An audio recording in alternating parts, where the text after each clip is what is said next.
اللہ اللہم اجمع۔ تہجد میں اللہ نے ان کی دعاؤں کو قبول کیا اور ان کے محبت کو ان سے ملوا دیا۔ ان کی اسٹوری شیئر کر رہی ہوں انہی کے الفاظ میں۔ السلام علیکم بہن، امید ہے کہ آپ بالکل ٹھیک ہوں گی۔ آپ نے تہجد نماز کے لیے جو لفظ لکھے ہیں ماشاء اللہ بہت ہی پیارے ہیں۔ میں نے سوچا آپ سے میں اپنی زندگی کے بارے میں شیئر کروں، میری اور میری اللہ کی بیچ کی باتیں، جس سے دوسروں کو بھی اس سے مدد ملے۔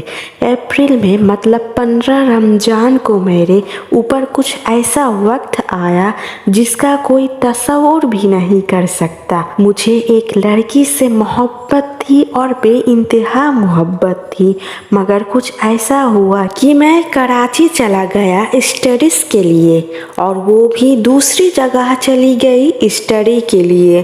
پھر اس پر کسی نے تعویذات وغیرہ کروایا جس کی وجہ سے اس سے مجھ سے نفرت ہو گئی۔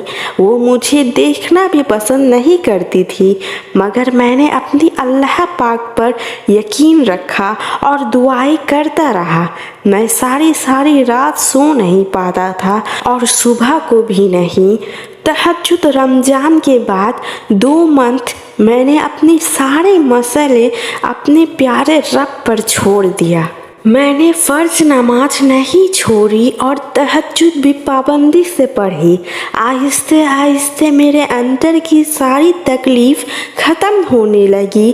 میں نے اپنی حالات ایسی بنا دی تھی کہ کوئی بھی دیکھتا تھا وہ ڈر جاتا تھا، مگر میں نے سب کی باتیں سنی لیکن اپنا ایمان اور توکل نہیں چھوڑا جو میں نے اپنی اللہ پاک کے ساتھ جوڑے رکھا تھا، اور میرے اللہ نے مجھے میرے صبر کا صلہ بہت ہی خوبصورت طریقے سے دیا، میری دعا قبول کر کے۔ جی ہاں، اللہ نے میری دعا قبول کر لی۔ جس کو میں دعاؤں میں مانگتا تھا اللہ نے اس سے میری زندگی میں واپس بھیج دیا۔ 4 منتھ لگے، پر ان 4 منتھ میں بہت سے لوگوں نے مجھے اس سے دور کرنے کی کوشش کی، مگر ان کو چھوڑ کر میں نے اپنا یقین صرف اللہ پر رکھا۔ آج وہ میرے ساتھ ہے اور تہجد کی نماز پڑھنے سے اللہ نے مجھے اتنی عزت دی، سارے لوگ میری اتنی عزت کرنے لگے جس کی کوئی حد نہیں۔ آج الحمدللہ میں اللہ پاک رحم و کرم سے بالکل ٹھیک ہوں۔ جو میں نے اپنے رب سے مانگا میرے اللہ نے مجھے اسی سے نوازا، اور یہ سب صرف اور صرف تہجد اور اللہ پاک پر توکل رکھنے سے ہوا۔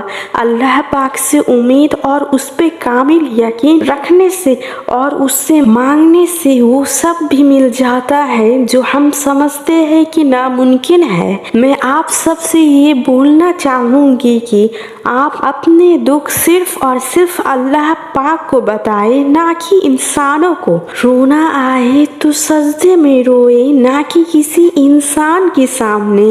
اور اگر میری کوئی بہن اور بھائی پریشان ہے تو وہ صبر اور نماز سے مدد لے، انشاءاللہ سب کچھ ان کے حق میں بہتر ہوگا۔ دیکھا آپ سب نے، اللہ نے ان کی دعا کو قبول کیا۔ ان کے بھی اللہ وہی ہے جو تمہارے ہے۔ اللہ تمہاری دعا بھی ضرور قبول کریں گے انشاءاللہ۔ بس تم ہمت سے کام لینا، صبر سے کام لینا، اللہ کے حکموں کو فالو کرنا، پھر دیکھنا آخر میں ہوگا وہی جو تم چاہتے ہو انشاءاللہ۔